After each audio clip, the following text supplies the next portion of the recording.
Okay, there are lots of movies that came out, like Phone Booth, Buried, Coffin, lots of movies kind of like that, where you have individuals that are stuck in a very confined space. Then you have movies like ATM. Now, when you think ATM, you're probably thinking, oh, it's like a single kiosk. No, this ATM booth they get stuck in has multiple kiosks and is very large. It's like the size of this room that I'm in currently. So I'll paint the picture for you. A bunch of people who work, like a stockbroking firm, have a Christmas party. Afterwards, 3 of them are driving. One's like, oh, I want to get some pizza, but I don't have any cash. Let's stop at an ATM. So this ATM is in a parking lot. Good size ATM. Now, it's made mention that's below freezing outside. So they park their car. Not super close to the ATM. They go into the ATM. They don't grab any coats. Nor do they have their cell phones with them because cell phones are in their coats. So there are 3 reasons why they're stuck in an ATM with the killer on the outside.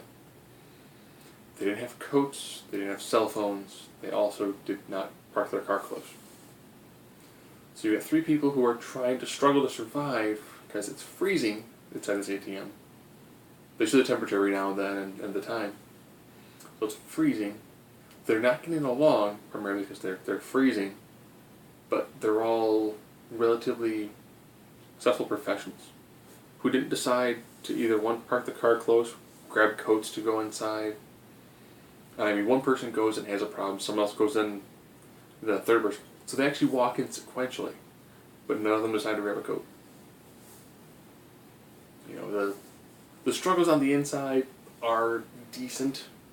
I would have hoped for a little bit more energy from the people. They do throw in a twist ending that is just poor. Yeah, this was a good effort, but you really can't constantly take the idea of, one person in a box works. One person kidnapped, thrown in a bizarre situation, works. People who kind of just walk into a place and get stuck. I reviewed one where they got stuck in a sauna. But there are people who were in a sauna and then got stuck on the inside. These are people who walked into a place where it's cold outside. It's cold inside there. None of them grabbed any of the things you would commonly have with you if you were to leave a car and go into an ATM.